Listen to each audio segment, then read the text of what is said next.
Bon dia a tots i a totes. Buenos dias. Good morning again. I hope that you had a wonderful breakfast, a wonderful coffee break. Espero que hagueu esmorzat, que hagueu gaudit d'aquesta pausa cafè. I ara tornem amb les presentacions. We're back with presentations of different projects. Projects that some of them you've been able to see here, or you will be able to see here at Eufònic. De les presentacions de projectes, alguns estan aquí a Eufònic, potser els heu vist ja, o alguns els podeu veure i altres no. Com sempre, ens agrada convidar a artistes i a professionals de l'esfera cultural per compartir la seva pràctica, per compartir el seu dia a dia i les coses que fan. Aquesta és una sessió en la que li preguntem a la gent què fas i com ho fas. This is a session in which we ask artists and professionals from the artistic cultural world what they do and how they do it. So we're going to start, anem a començar per Solimán López, que segurament molts de vosaltres estàveu ahir al Fab Lab a veure la seva peça que mescla blockchain, robots, impressores 3D i conceptes que crec que ens anirà molt bé que Solimán ens faci una repassada a tot el que el seu projecte comporta. Yesterday we saw Solimán at the Fab Lab, a piece with oil, robots, 3D printing, DNA, that it will be good today just to catch up or revisit again the concepts and the technologies that work in this project called OLEA, the value experience. And so please receive Solimán López with a huge applause. Aplauso pel Solimán.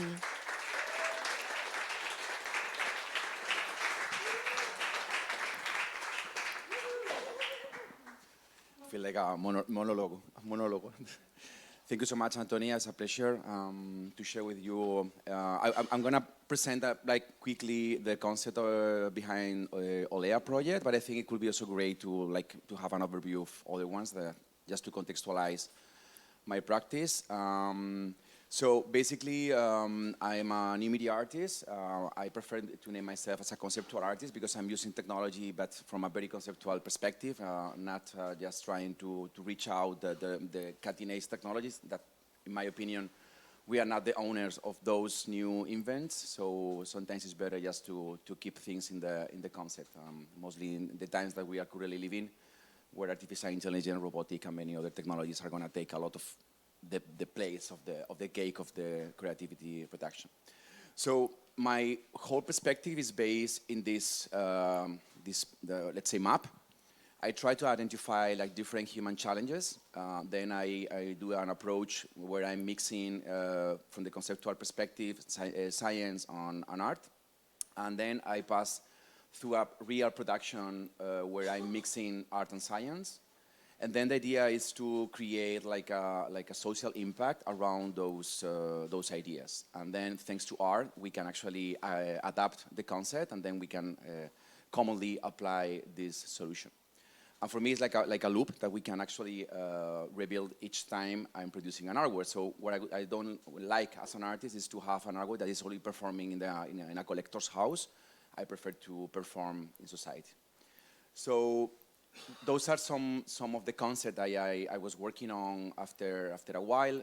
Those are different projects. I'm not gonna, obviously, because I don't have time to overview of them, but I speak about value recodification. I'm talking about human, digital, and non-digital memories and posthumanism.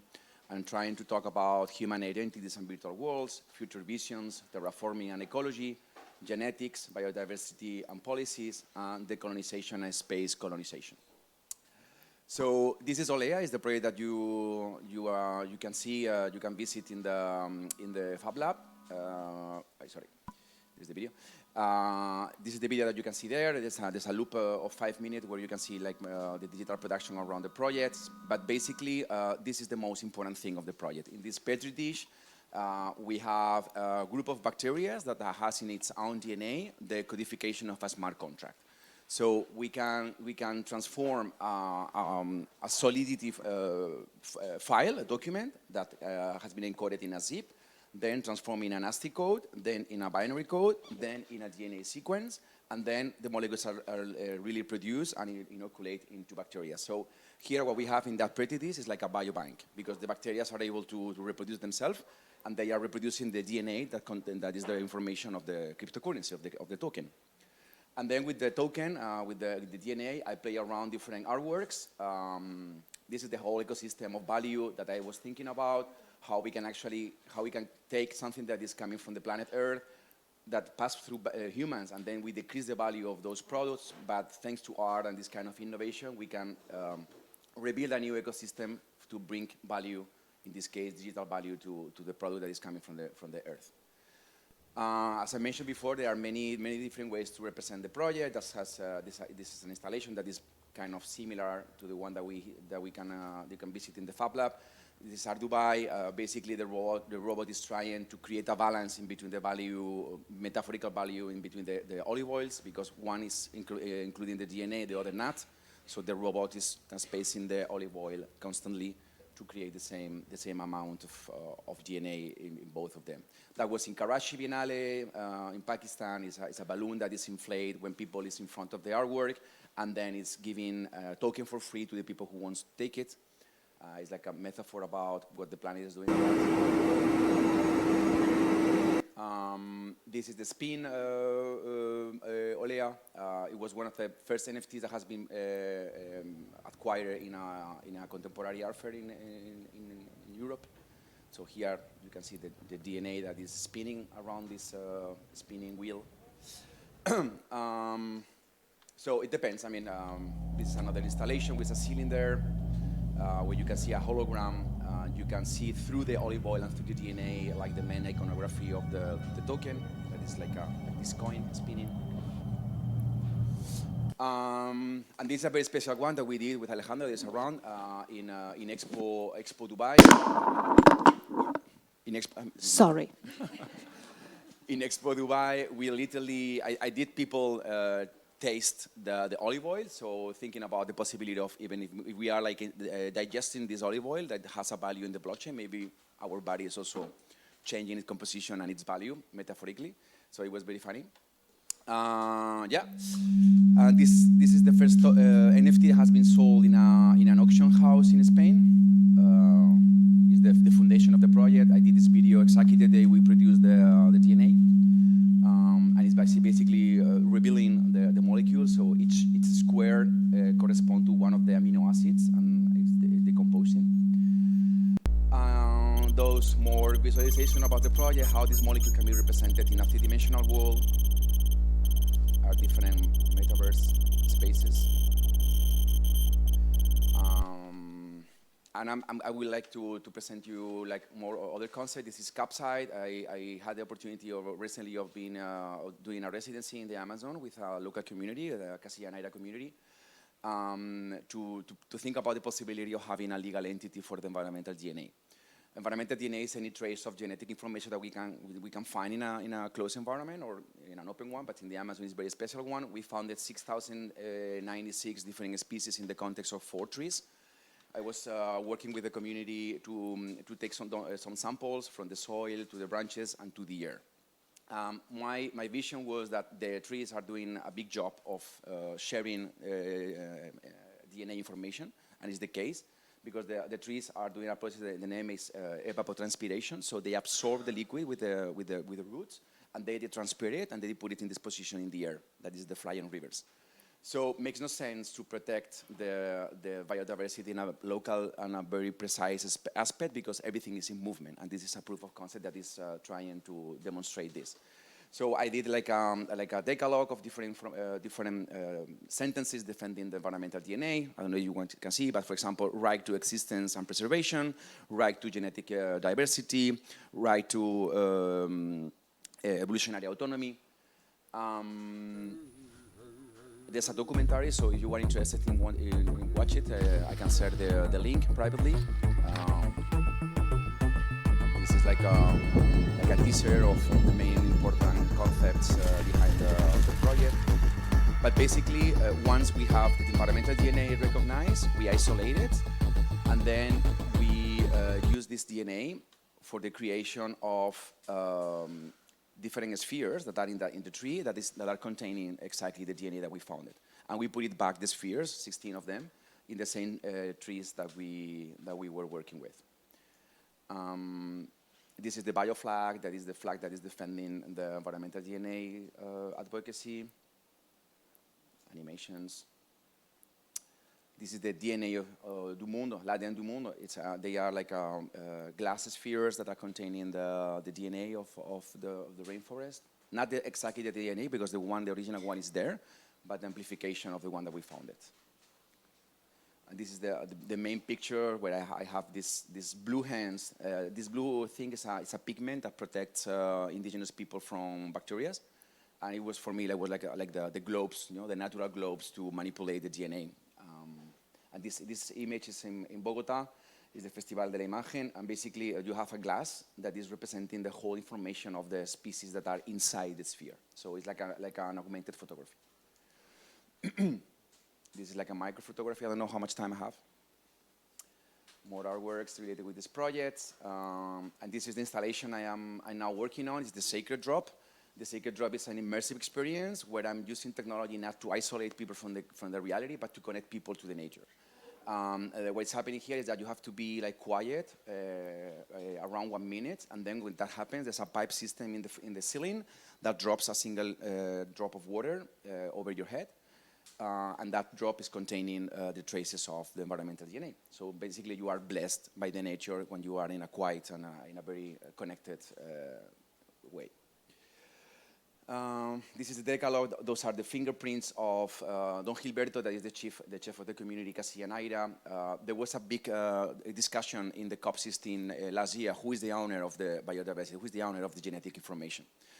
For me, the most important people, the people who has to defend this value is the people who is inhabiting the region, in this case, indigenous people. They know exactly how to do it. They know exactly what means the environmental DNA. There's nothing to explain, because they have a knowledge that is ancestral knowledge. For me, it's the people we need to preserve this important invisible matter. And talking about invisible matter, there's another project. I went to a very special place in the world, that is the Chimborazo. It's the closest place to the sun on the planet Earth, for collecting a sample of ice. Sorry, it's a fossil ice of 6,000 years old. And to inoculate in this ice like a very special bacteria that are the extremophile bacteria that can inhabit any environment in the planet, for the recycling of heavy metals extracted from electronic waste, to create this very special sculpture that is in the left side, that is the reproduction of the glacier. And the last layer of this 3D print is the copper extracted by the bacteria with the water from the glacier. And basically, it's how we can cooperate with nature to envision a better way of colonizing the planet, different planets, the space. There's a theory that technology could be potentially used for removing space debris in the low atmosphere. And just to finish, this is Invisible Pegaso. Always, I'm working the same loop of thinking. I create the concept, I work in the lab or in collaboration with different scientists, and then I do visions, graphic, physical production. This is the sculpture I was talking about. The last layer is copper that has been collected and recovered by the bacteria with the water from the glacier. This is a big installation where you can see these processes in real time. The bacteria are extracting the copper live. This is a tribute, because the guys who went with me to the top of the mountain is an indigenous guy. They are the hieleros del Chimborazo, the last hieleros del Chimborazo. So that people gains $5 for going to the mountain 6 hours and then climbing down, and to sell this special glass in the village. So I did like a tribute, doing like this small piece that is the same the same wrapping that they are using for putting inside the glass and to preserve the glass not melted. Just to finish, This is the Manifesto Terricola. That is a project that for me is now like my own statement. It's a project that envisions the possibility of using glaciers as the place for preserving our digital information, also storing DNA. We are literally heating up the planet to preserve our digital information. And what I'm thinking about and what I'm proposing with this project is to do the opposite, is to use glaciers as the place for preserving our digital information and to preserve the ecosystem alive. So the concept is behind this year that has been done in collaboration with the University of Washington. Inside this year, we have 16 molecules of DNA that are represented as 16 paragraphs of the text of the Manifesto Terricola. And then with this 3D printed, bioprinted, I went to Svalbard, that is a very special place in the world. It's an island in the north of Norway. We have already there the seed vault, and then we introduced the ER inside the glacier to preserve the Manifesto Terricola or to lose it forever. Welcome to an immersive experience born from the Manifesto Terricola. The ER will arise to the top of the surface of the glacier, and it is done in collagen in purpose. Illuminated Disappeared in a couple of 3D days printed because the sculptures collagen rise is like 100% organic fossils. biodegradable. Their surfaces Okay, animate. so this is the Manifesto Terricola, and I think I don't have more time. Yes. We don't have any... You have too many projects for just 12 minutes. I invite you to visit my site. You can see everything. Aplauso para Solimán.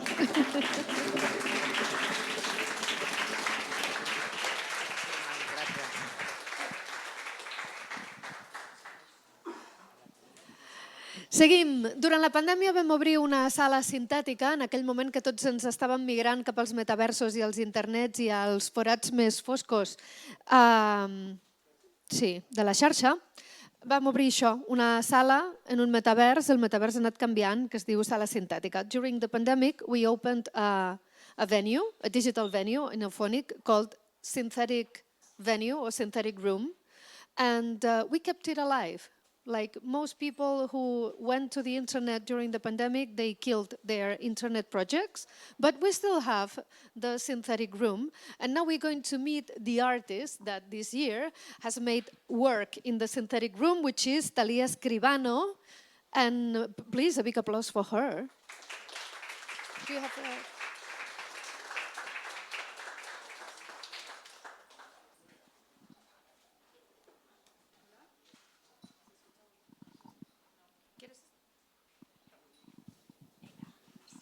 Hola. Vale. Hola, buenos días a todos. Muchas gracias por estar aquí y quería dar las gracias también al equipo de Eufònic por hacer esto posible y que podemos estar aquí presentando nuestros proyectos y nuestros trabajos, ¿no? Para quien no me conozca, como ha dicho Antonio, soy Thalia y bueno, soy artista 3D y también soy directora creativa y en los últimos años mi trabajo ha estado bastante enfocado en una fusión de lo digital y de lo físico, ¿no? Me gusta como trabajar con las cosas más cotidianas y me gusta trabajar con el realismo y me gusta llevar estas cosas como a mundos como mucho más imaginarios y mundos como mucho más realistas. Entonces, el proyecto que vengo a presentar hoy se llama Entidades del Umbral. Entidades del Umbral realmente nace a partir de que desde Eufònic me contacta para hacer como la pieza de Sala Sintètica con el requisito de que tenía que ser una pieza interactiva. Entonces, estuve pensando como herramientas y formas de hacerlo, pero realmente no quería que fuera como algo meramente expositivo y de ponerme a experimentar con las herramientas, sino que buscaba que tuviera como, un sentido, que realmente tuviera como un sentido el hecho de por qué se estaba haciendo de esta manera, ¿no?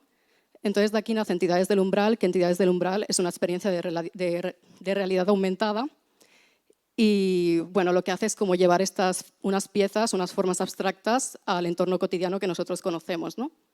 Ahora os voy a poner unos vídeos para que podáis ver como un poco la experiencia. Estas figuras realmente lo que pasa es que no habitan directamente como en el espacio físico, pero tampoco habitan directamente en el espacio digital, ¿no? Habitan como en este umbral, como indica el título, que bueno, al final es como un cruce que hay entre estos dos mundos, ¿no?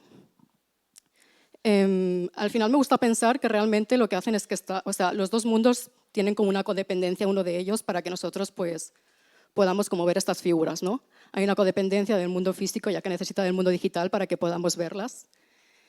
Y bueno, como estáis viendo, estas figuras pues tienen como un aspecto que recuerda como a estructuras óseas, ¿no?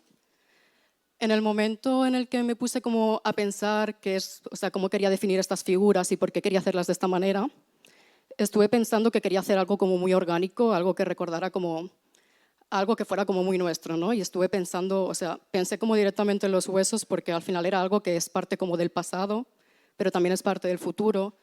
Estuve investigando bastante como en los huesos vestigiales, que son huesos que están en el cuerpo y que al final, pues con el paso del tiempo se han quedado como un rastro porque han ido perdiendo la función, ¿no? Y también se quedan como en algo que fue y en algo que podría ser, como una evolución casi interrumpida. Entonces, pues me gustaba como volver con esta idea de umbral, como de algo que se queda como más permanente y que se queda como bastante atemporal, ¿no?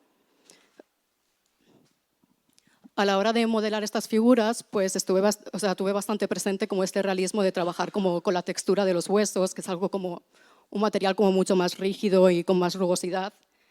Pero a la vez también quería como mantener como, o sea, quería que tuvieran como un look que fuera como mucho más alienígena, que fuera como mucho más experimental. Entonces, en el momento de que probéis la experiencia, se podrá ver, o sea, se puede ver como que tienen como ciertas transparencias y que estas tonalidades como más azules que tienen los huesos son como más iridiscentes y brillan mucho con la luz. Para poder visualizar como las figuras, realmente lo que hice es como una página web en la que puedes acceder a todas ellas. Se presentan de esta manera, se presentan como siluetas porque al final es seguir como el discurso del proyecto, que realmente no son unas figuras que tú puedas ver plasmadas digitalmente de primeras, sino que buscaba que tuvieran como también como más, bueno, como más experimental y que no se descubriera todo de primeras, ¿no? Como he dicho. Entonces, cada uno tiene como un nombre, que esto es algo que se puede ver en la web, y también tienen como una pequeña descripción que al final es como, o sea, esta descripción lo que me hizo es como que todas pudieran parecer parte de un mismo ecosistema, que es algo que buscaba para crear como esta capa de realidad nueva, pero a la vez que, tienen como una pequeña historia como para poder definir las figuras, ¿no? Tenemos a Senro, por ejemplo, que es esta figura de aquí. Senro, como se puede ver, tiene como esta estructura como más de costillas, que sigue como un patrón. Senro como tal es una palabra que a mí me recordaba mucho como a sendero, como esta rosca que hace en sí misma, como esta continuación y esta búsqueda como del interior. Luego tenemos a Beta, Beta es esta de aquí, que por ejemplo tiene como estas astas, que estas astas hacen como de forma más como contenedora, más de conservación. Tenemos por ejemplo a Aurea, que Aurea tiene como una figura más como una vigía, como algo que está vigilando. Entonces, si vuelvo un poco a la experiencia, realmente aquí he puesto como un vídeo para que podáis ver cómo se vive y cómo se experimenta. Tienes como la página web donde puedes ir accediendo a todas ellas. Y bueno, al final, como con este proyecto realmente, lo que estaba planteando es que hubiera como una propuesta en la que nos paremos como a contemplar las cosas, ¿no? Y a mirar las cosas desde otro punto de vista. O sea, me gusta pensar como que realmente estas entidades son como unas formas que siempre han estado ahí en la realidad, pero que realmente no teníamos como las herramientas para poder verlas, ¿no?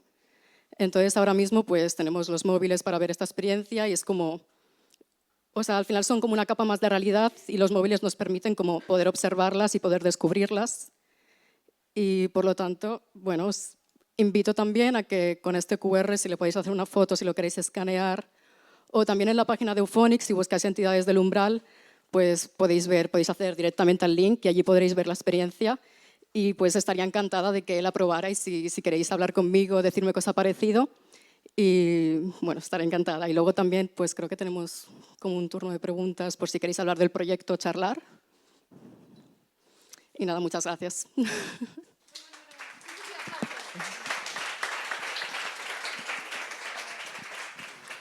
Si li voleu fer una pregunta, tenim una estoneta. No us talleu.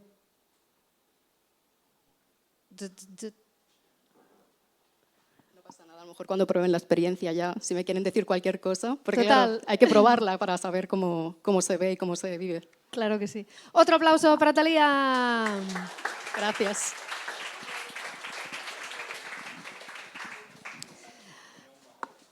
Ah, había una pregunta. Ah. A ver, Thalia, vente para acá y tú también vente para acá.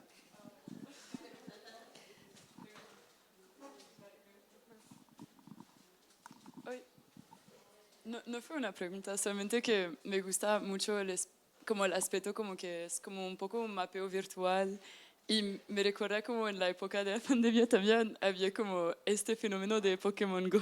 Que...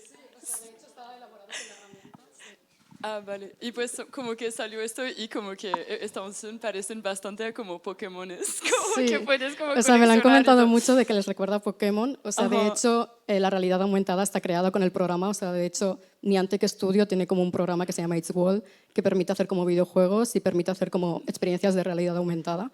Y pues está hecho de esta manera. Y sí que parece como un poco el tono de que parece que vas como casi a cazarlas, ¿no? Un poco. Claro, sí, Sí, sí. sí. Me encanta esto como de los mapeos virtuales y como otra manera de como caminar en una ciudad y descubrir nuevos espacios de esta manera como que te permite como salir en espacios donde nunca irías normalmente como por tema de arte y todo. Está muy guay.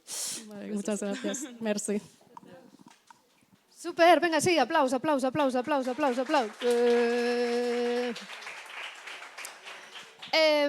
Anem a conèixer ara, we are going to get to know a very young collective from Barcelona, un col·lectiu molt jove basat a Barcelona, que es dediquen a la producció cultural i artística. Es diuen el Pati i rebeu-les amb un fort aplaudiment.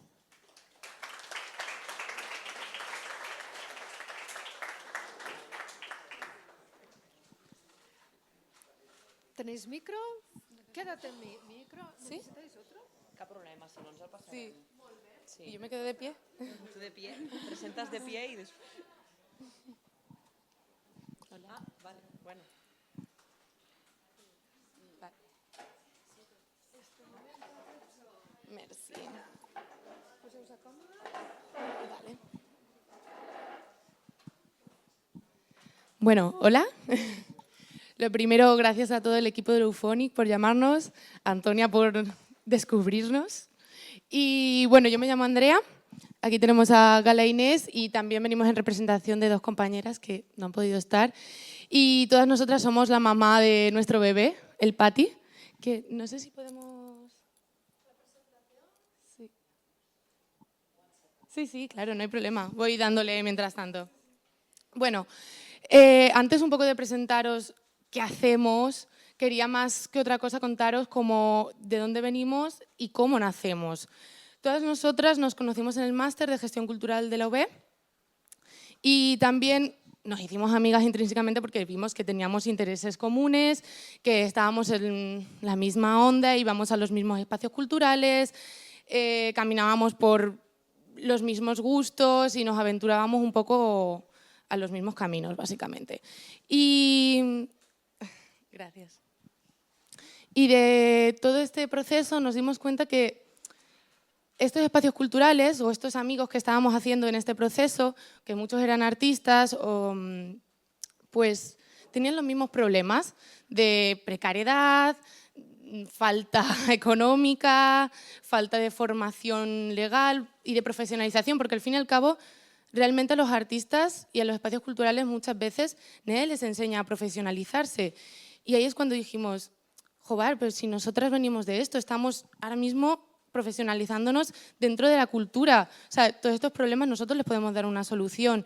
Y también pensamos, somos un combo que funciona muy bien porque aquí cada cual viene de un espacio distinto y de una formación muy variada. Por ejemplo, tenemos una jurista, tenemos una comunicadora, una arquitecta, personas que venimos de la academia y de las ciencias sociales. Vale, podemos dar un servicio bastante amplio conociendo todo el contexto que nos rodea. Y así fue un poco como nació nuestro pequeño bebé, que fue el Pati, pero nosotros le queríamos dar también como una vuelta de tuerca. Es decir, no queremos ser como una entidad grande, ni súper rectas, ni profesionales, porque sobre todo algo que nos acoge a nosotras es el cuidado y la ternura, y eso era lo que queríamos también proyectar. Decir, estamos aquí para ayudaros, pero también somos para ayudaros laboralmente y profesionalmente, pero también somos un abrazo, somos un lugar donde podéis sentiros seguras como artistas y donde queremos que vengáis de forma de a contarnos vuestras preocupaciones, no solo laborales, ¿no? Y bueno, de eso también trata nuestra identidad, que es una identidad que somos como, queremos proyectar una imagen natural, una imagen tierna, cuidadosa, pero firme. Y bueno, más o menos también lo que hicimos fue abocarnos, y de hecho ahora luego enseñaremos un mapeo de todos los espacios underground de Barcelona, porque sobre todo estamos centradas en Hospitalet de Llobregat, que es el nuevo espacio cultural de Barcelona, básicamente, y Zona Franca. Y bueno, paso un poco también el turno de palabra a mis compañeras. Hola. Bueno, jo us volia parlar d'un cas pràctic, diguéssim, el primer cas pràctic que hem tingut en el Pati. Va ser a la Zona Franca, allà on es va fer el Pati possible per primera vegada en un cicle de concerts i performances en els quals nosaltres ens vam trobar amb la problemàtica d'un espai que es diu Malpaís. És una sala d'art emergent molt petita col·locada a la Zona Franca, forma part d'aquest clúster Hospitalet Zona Franca, de nova creació, de creació molt jove, molt emergent. Ens trobàvem que ells són un espai d'arts visuals, però volien fer una extensió de públics i també volien obrir camí a altres formes de fer art. I així va ser com ens van contactar a nosaltres i els hi vam fer una proposta adequada a les seves necessitats. Nosaltres el que els hi vam oferir va ser una programació, un cicle de concerts en els quals vam unir a 3 artistes emergents de Barcelona dedicades a les arts musicals i performatives, i després una altra performance que va ser d'un altre artista individual en una altra ocasió. I una mica doncs això és el que hem fet de moment, i el que volem a partir d'ara seguir fent és créixer amb la Zona Franca, crear a partir del que és la col·lectivitat, donar-nos a conèixer a partir d'intercanvis locals entre artistes, nosaltres com a professionals, ells com a artistes emergents que necessiten donar aquest pas, i nosaltres també necessitem donar aquest pas a donar-nos a conèixer, a també formar-nos, que és una de les coses que pretenem en els següents 1-2 anys.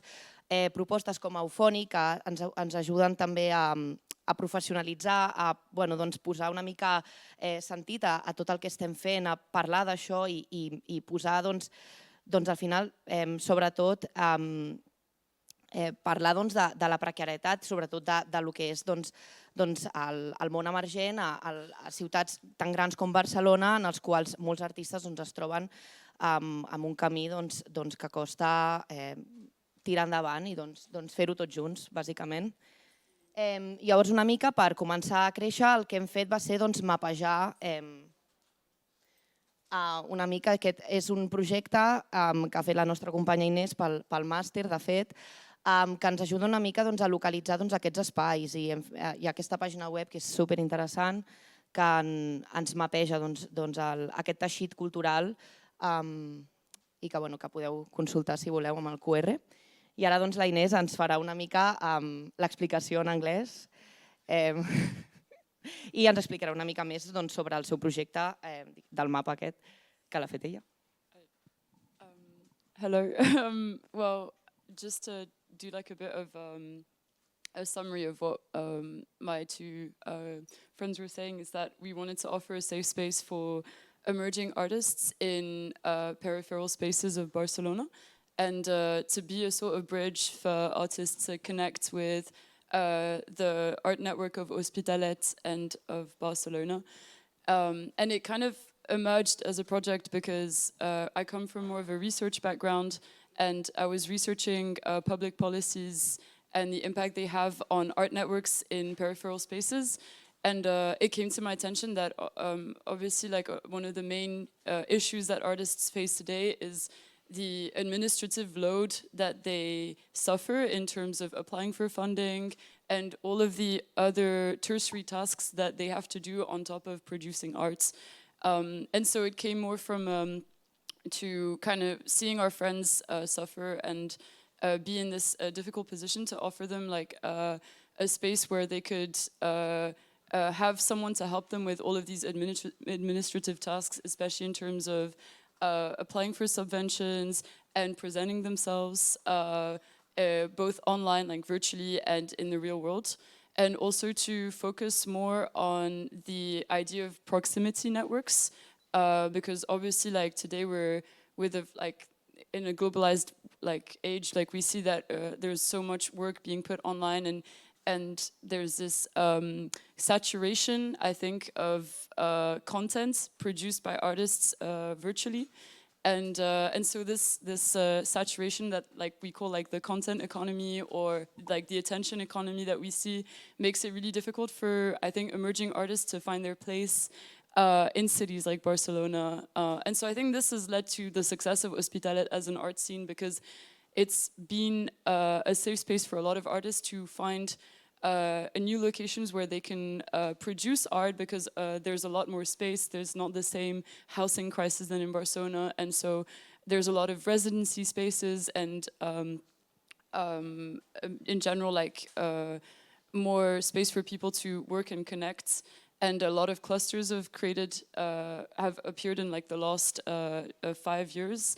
And so, because a lot of these spaces are places that we have worked for, like Andrea, who's not here, like she does the programming for Pumarejo, which is like a very popular music venue in Hospitalet, and then we've all been participating in different projects there, and so we're very connected to the scene. We wanted to kind of use this capacity that these artists have for connecting with each other, and try and solidify this and like maintain this resilience through this project, and form like this bridge between Barcelona and Hospitalet, because I think this will only function if these like artists have like maintain a connection with Hospitalet, basically. And yeah, that's all. Like, we also wanted to help them connect with festivals in general. So far, like, we've been mainly helping producing events, especially in performative arts.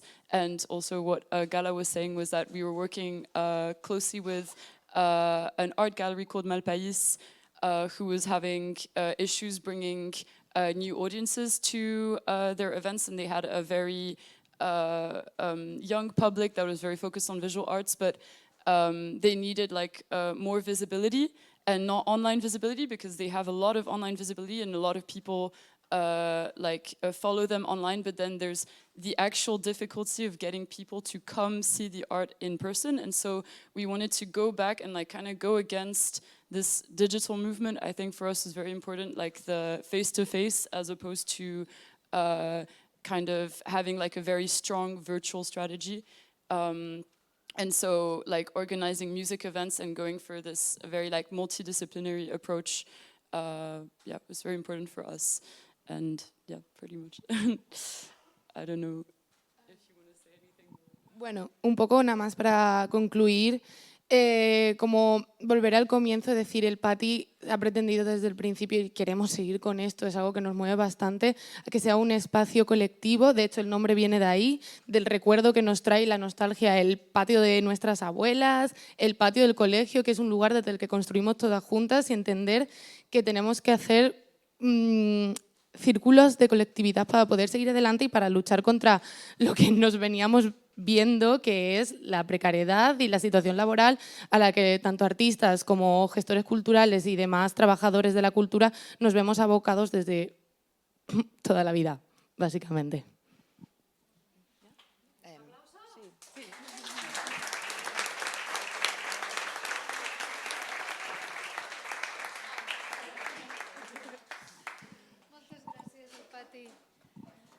Moltes gràcies. I ara anem a conèixer la nostra última convidada del matí. Last presentation of the day, and then we'll go to Reus. And it's such a pleasure for me to have here the amazing Zaiba Jabbar. Please, an applause for her.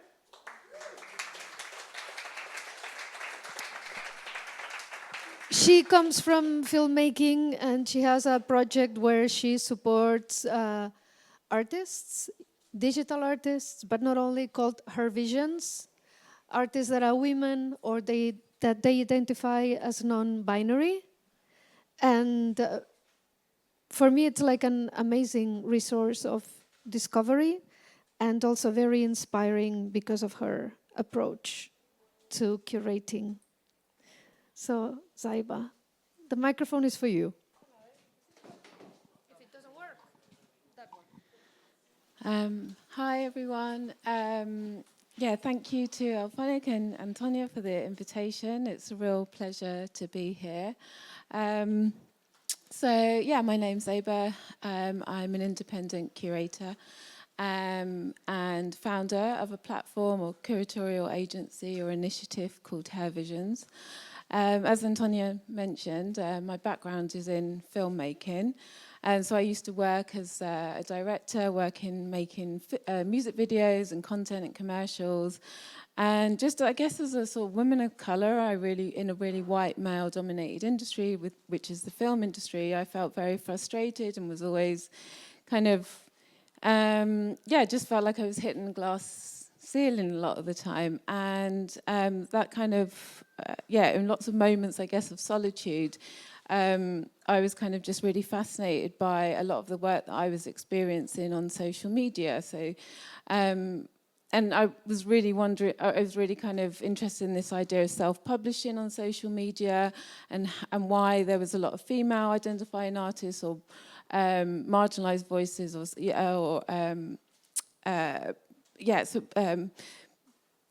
female artists working, making animation through like open source software or free to use softwares, like Blender, for example.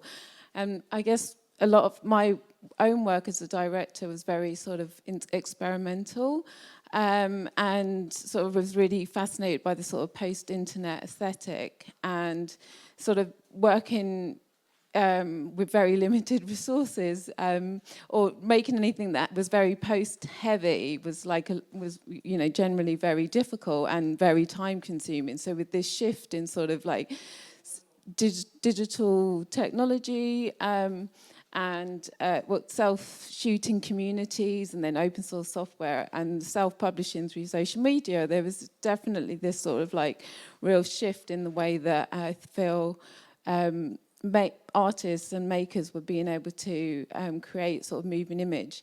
And I think, and I guess this kind of shift of like speed and I guess production or sort of accessibility of tools really kind of, I guess, fueled the sort of need for creating a space, which is what I tried to do with Hair Visions, which started like nearly 10 years ago on a rooftop in LA. And it's random why it's in LA, but I was kind of, I ended up in LA, Los Angeles for a bit, and I decided to create a space that was bringing the small screen to the big screen, so lots of work that I was experiencing in solitude on my phone into sort of a space that was about networking and meeting people face to face, and really trying to explore this idea of short form moving image, or I guess.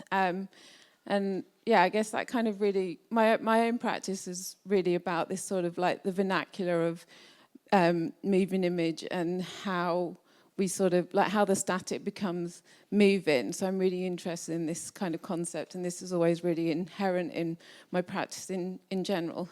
I'll just go through a few projects. So yeah, just a little bit about Hair Visions. As I said, it's a curatorial agency, it's a platform, it's digital art studio. It's been sort of shape-shifting over the years, and it's really about celebrating and promoting artists working across emerging and established technologies and platforms, with a strong focus on this intersection of art, technology and culture.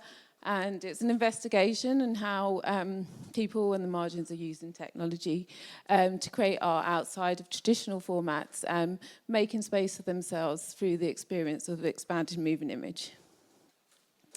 I'm just going to go through like a few projects. So recently I worked with the Tate for their Later Tate, and I collaborated with them to create a program in response to the theme of digital intimacies. And it was exploring this idea of loss and love and grief and glitch, and in response also to the Ed Atkins show that's on at Tate Britain at the moment.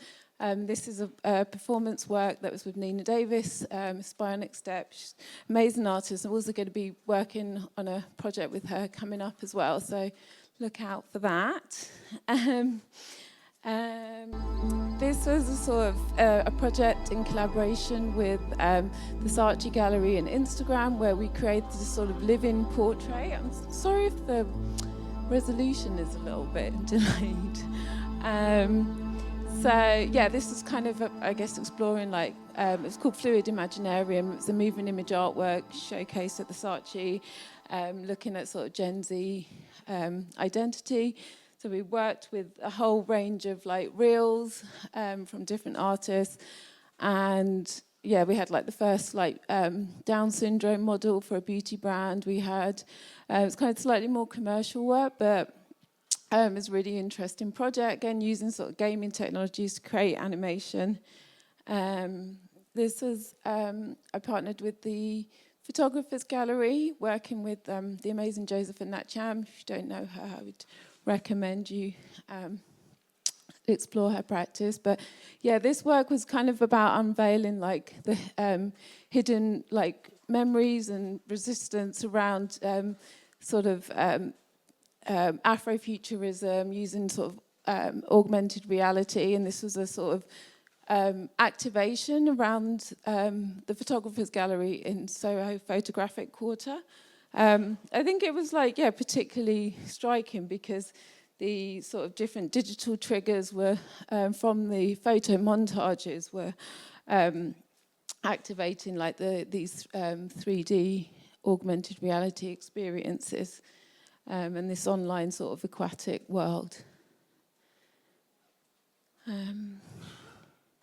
So yeah, and it's just really about this sort of demystification, I think, of like hidden histories as well that Josepha was trying to explore as well, with the sort of different motifs of Aquamama, which is, I think, one of the sort of main symbols of African mythology that she was referencing, and also this kind of the tentacles from the octopus as well were sort of integrated and interconnected stories of from like, yeah, historical to contemporary modes of storytelling. And then another project that I did with the William Morris Gallery was called Wild Wired, Rewilding Encounters of Langthorne Park.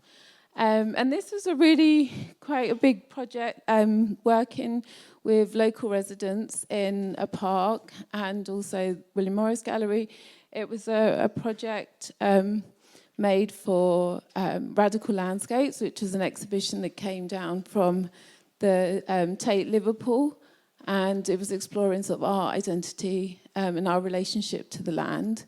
And I was kind of, I guess, asked to create a public digital artwork that was site-specific, and I was kind of, I guess, invited to choose an area in the local borough, which is Waltham Forest, which is where William Morris Gallery is based. And the park that I actually chose was a park which was next to the council estate, which I grew up in, so it had a lot of meaning to me. And so, yeah, through like a series of workshops, we made a mobile-friendly game, a 3D printed piece, and yeah, a whole range of like collaborative sort of modes of artworks that we displayed in the park as banners, which you could scan and QR codes, and also in the gallery. So I'll just show you some of like we also did like a moving image work that was shown in the gallery as well, and this is just like a snapshot from it.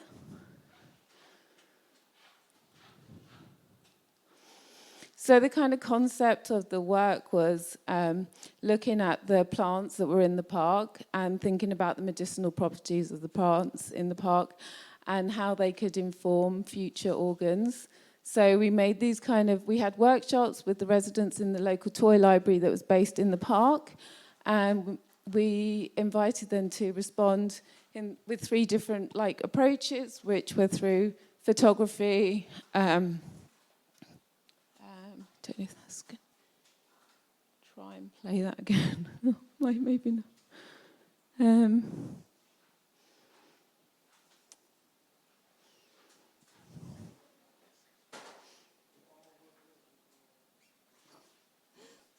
One sec.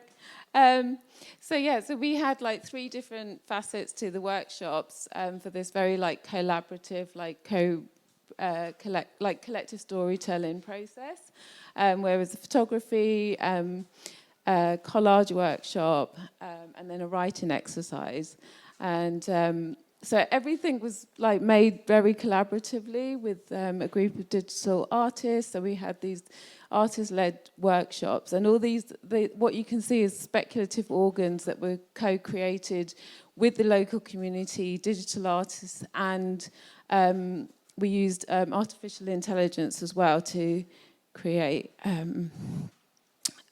these different sort of organs and creatures and parasites. So it was about kind of exploring the exploring the relationship between the flora and fauna in the park and this parasitic and symbiotic relationship that these creatures have to each other. So they were all these kind of like set in this kind of like parallel version of Langthorne Park, which is the park.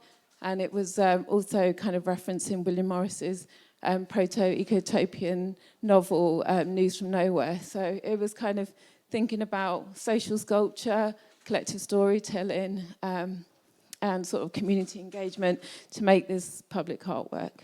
And then, yeah, these are just some of the instructions of the game, because there was a whole game that we made, which was available on the mobile, which you could access in the park by scanning a QR code. And the main objective was thinking about the flora and fauna losing their memories because of the big change, which is this kind of big climate emergency. And you then had to return the memories that they'd lost, and you'd get a superpower card. And then just kind of, yeah, just one of the sort of, I guess, poster kids of the project was this Violetta, was one of the sort of creatures that was created from the workshop. So, and then just how it was displayed in the park. There was an amphitheatre in the park as well. And then a filter, which was unlocked through different layers, but yeah. And just tells you a little bit more about the sort of backstory of Longthorn Valley, which is the parallel sort of world of the park. But yeah, so that was a very quick run through of some of my work. But yeah, thank you very much. And yeah, please stay in touch. Yeah. Thank you. Thank you so much, Zaiba.